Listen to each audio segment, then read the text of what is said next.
What's up, guys? Azi e data de 20 aprilie, e marți. Azi am avut și o zi liberă. Mă rog, hai să vă povestesc de vineri. Ce am făcut vineri? Vineri mi-am uitat cardul băgat în card reader-ul din calculatorul de la muncă și am uitat să fac un filmuleț. Mă rog, n-am avut cum, n-am avut unde. Și vineri ce am făcut? Am luat cina, m-a invitat pe Marin, franceza care, mă rog, care e prietena de-a mea, n-am nicio treabă cu ea, nu faceți probleme.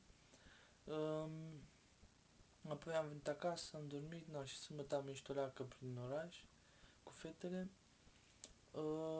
Ne-am plimbat, apoi seara m-am întâlnit, mă rog, am rămas cu francezii, mă rog, am vorbit cu ei și am fost până la ea acasă prima dată și apoi am ieșit în oraș. Seara am fost în Scots, unde am mai fost și altă e super tare.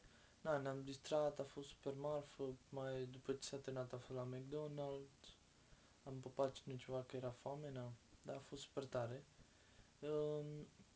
Apoi am dormit la ei, mi-a scăpat să dorm, că e departe de City Center, de centrul orașului, unde stau eu.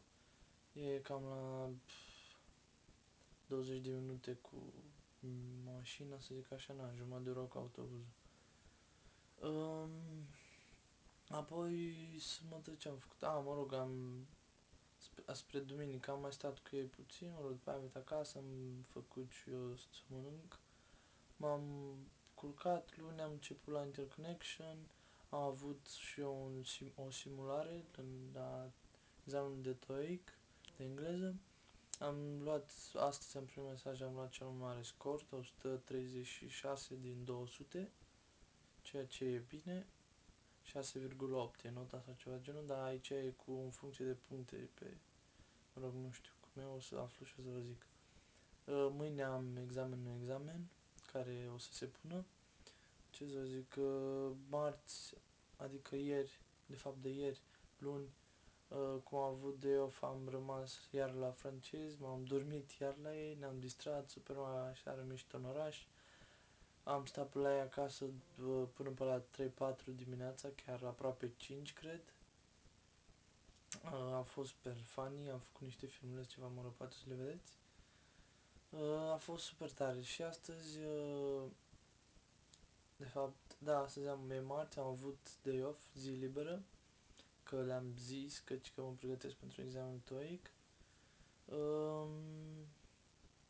Eu de fapt m-am distrat și am stat cu francezii azi, din nou, mă rog, de la ei de acasă, am fost în oraș, apoi seara am văzut meciul,